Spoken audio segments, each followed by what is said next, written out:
I bet most of you guys have heard about the famous case, Michael Brown, what happened in Ferguson, Missouri, about a year ago. Today I would like to outline for you the procedure police officers take when standing or when approaching a firearm suspect. My senior year, I went to a different high school. I went because I wanted to study forensic science, and in this class I learned a lot.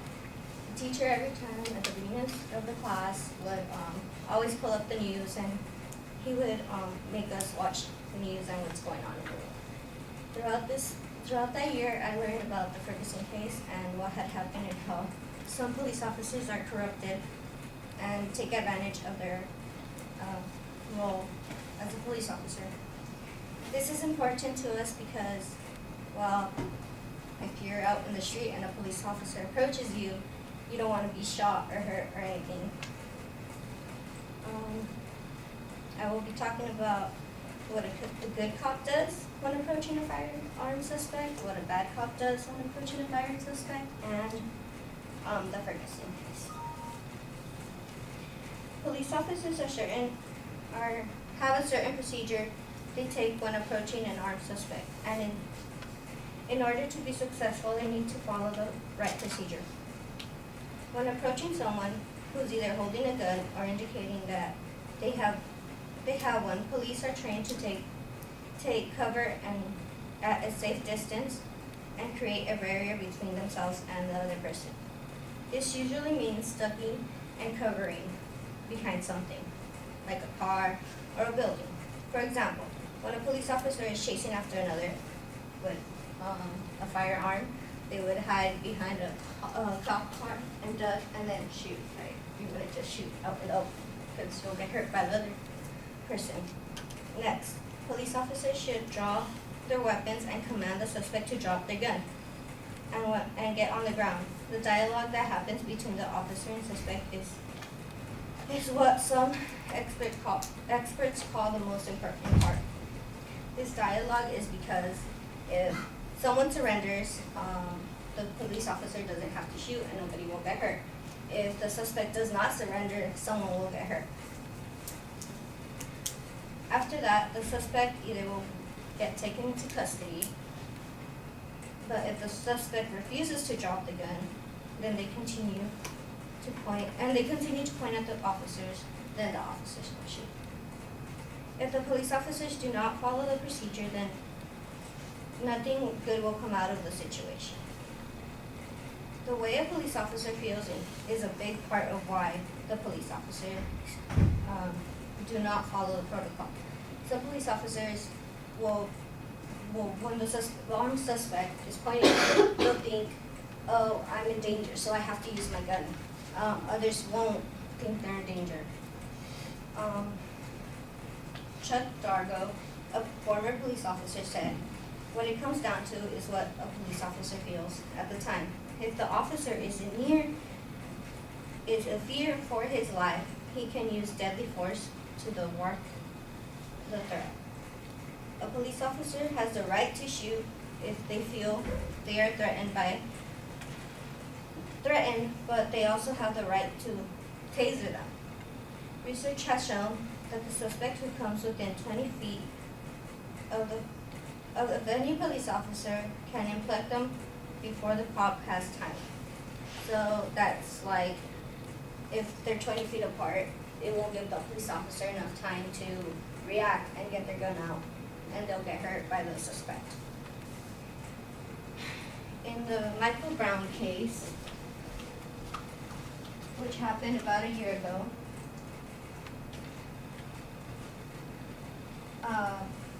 there was two guys.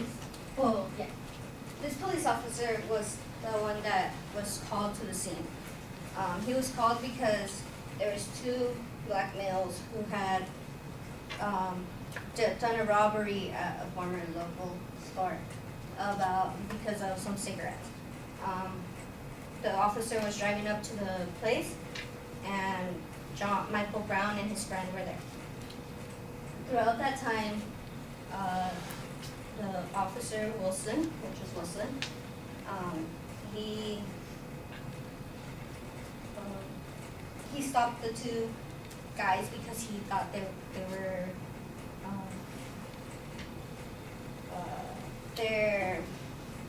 there were some suspects there because they matched the description the suspects were from this local store. And so then they fled the scene, and the police officer went running after Brown. And throughout that, the police officer got Brown, and he took him into custody.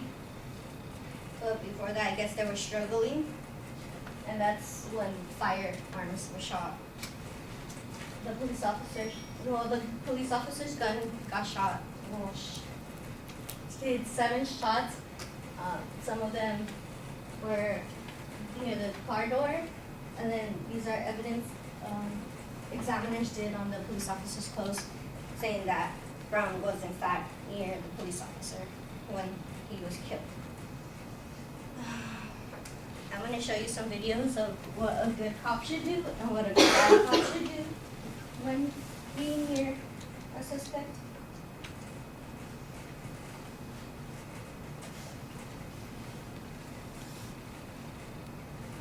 This is what a good cop should do. The door, he's surrendering, he's giving it up right there. He dropped something out, it might be the keys. He is surrendering. Yeah, surrendering here. So it looks like this pursuit is going to be over. They're going to clear that vehicle. They're going to order him to stay down there as they make an approach on him. But this is right at the intersection. I'll try to get you the street. It looks like As you can see in the Armstrong background, and the Barranca police Parkway. officers are ducking and covering behind the cop car so they won't get shot, just in case the suspect has a firearm here. And this is what a bad cop would do. Bystander, and allows us to see even more clearly that Flores did indeed have both hands up.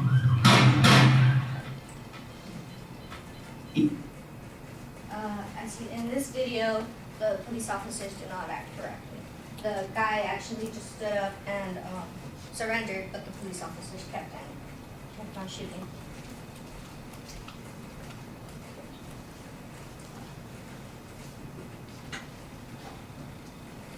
In conclusion, therefore, the police officers need to follow protocols when dealing with a firearm suspect, because if not, nothing safe will come out of it. Take, for example, the Michael Brown case.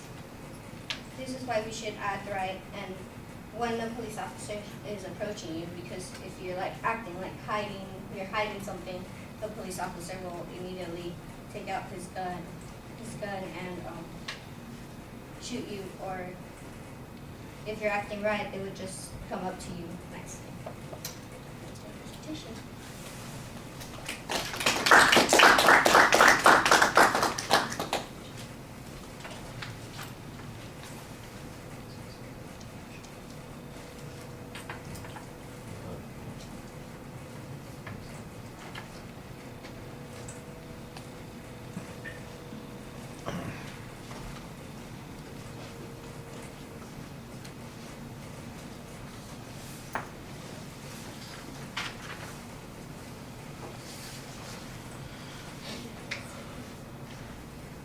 All right, Eduardo?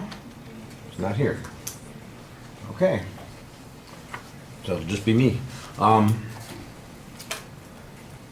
Your reference to the Michael Brown case at the beginning is fine. It sounds like that's really what your focus is going to be, but in the later sections of the speech, it's a lot broader and more general than just that particular case. Everything seems like it's pretty abstract. I'm not sure that you've described anything that people in here wouldn't know to begin with. The examples that you have of the video clips at the end, I think anybody in Southern California has probably seen plenty of those, pursuit things that have finished up, and they know what those kinds of procedures are. I thought that illustrated your point pretty well. The other clip is dramatic, and it certainly shows something that is. If I was on a jury that was prosecuting the police officer, I'd say, well, that guy put his hands up, he seemed to be cooperating, and you shot him, and that's wrong.